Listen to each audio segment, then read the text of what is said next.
नमस्कार। Study classes में आपका स्वागत है। तो आज की वीडियो में हम बाल विकास से संबंधित वृद्धि यानी ग्रोथ टॉपिक को देखेंगे। इससे पहले की वीडियो में हम विकास के बारे में देखे थे, बाल विकास और उसके कुछ आयाम यानी कुछ भागों को देखे थे।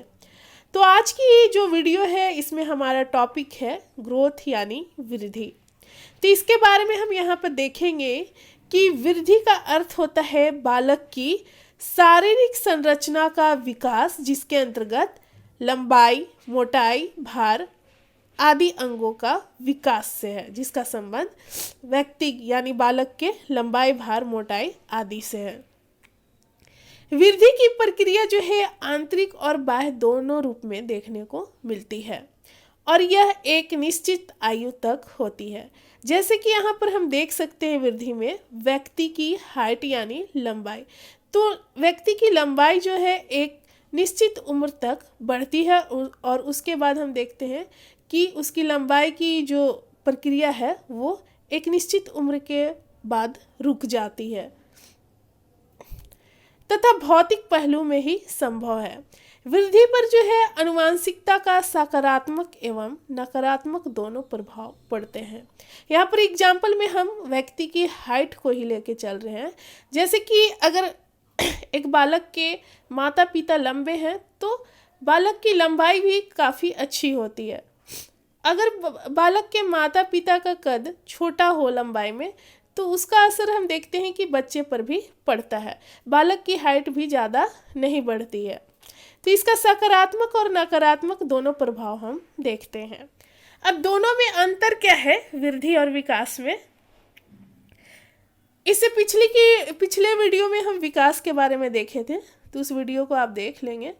तो यहाँ पर अंतर देखेंगे।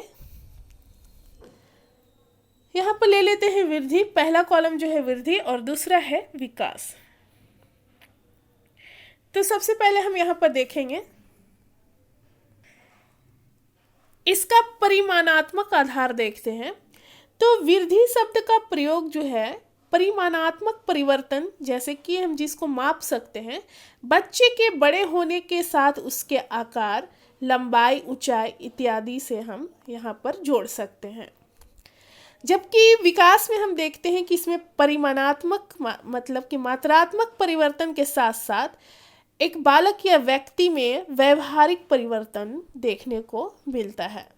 जैसे कि व्यवहारिक परिवर्तन में हम देखते हैं कि एक बालक जो होता है जब छोटा होता है तो किसी भी कार्य को करने में वो सक्षम नहीं होता, लेकिन जब उसकी उम्र बढ़ते जाती है तो वो किसी भी कार्य को आसानी से करने में सक्षम हो जाता है। कार्य क्षमता, व्यवहार में सुधार, नैतिक मूल्य आदि से इसे हम जोड़ सकते हैं व्यवहारिक परिवर्तन। यहाँ पर जैसे कि है विकास शब्द का प्रयोग परिमाणात्मक परिवर्तन के साथ साथ व्यवहारिक परिवर्तन के लिए से संबंधित है।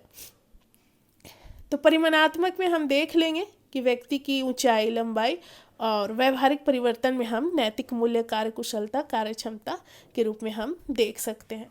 उसके बाद जो हमारा दूसरा पॉइंट आएगा क्षेत्र। तो वृद्धि विकास की प्रक्रिया यानी ये सब अंतर में ही हमारा है, परिमाणात्मक, क्षेत्र, परिपक्वता और विकास।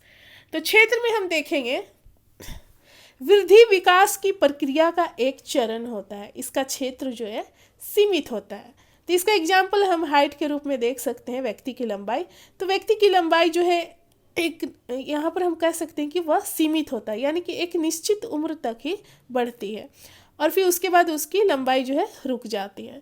जबकि विकास अपने आप में एक विस्तृत अर्थ रखता है, वृद्धि इसका एक भाग है, विकास का भाग है। उसके बाद परिपक्वता के अंतर्गत हम देखेंगे वृद्धि की क्रिया आजीवन नहीं चलती, यानी कि इसका क्षेत्र भी हम देखें कि सीमित है, तो यह जीवन भर चलने वाली प्रक्रिया नहीं है बल्कि रुक जाती है। यानी कि जो परिपक्वता है, शरीर का जो विकास होना है, वो एक निश्चित उम्र के होने के बाद रुक जाती है। जैसे कि हम किशोरावस्था में देख सकते हैं कि 12 से 14 वर्ष की आयु के बीच लड़कों की अपेक्षा लड़कियों की लंबाई और मांसपेशियां में तेजी से वृद्धि होती है, जबकि हम 14 से 18 वर्ष की आयु के बीच देख सकते हैं कि लड़कियों की अपेक्षा लड़कों की लंबाई और मांसपेशियां तेजी से बढ़ती है। तो यहाँ पर हम देख सकते हैं कि यह जो प्रक्रिया है आजीवन नहीं चलती, बल्कि एक निश्चित समय के बाद रुक जाती है। बालक के परिपक्व होने के साथ ही रुक जाती है। विकास एक सतत प्रक्रिया है, बालक के परिपक्व होने के बाद भी यह चलते रहती है, जो कि हम मात्रात्मक यानी परिमाणात्मक और गुणात्मक दोनों रूप में देखते हैं।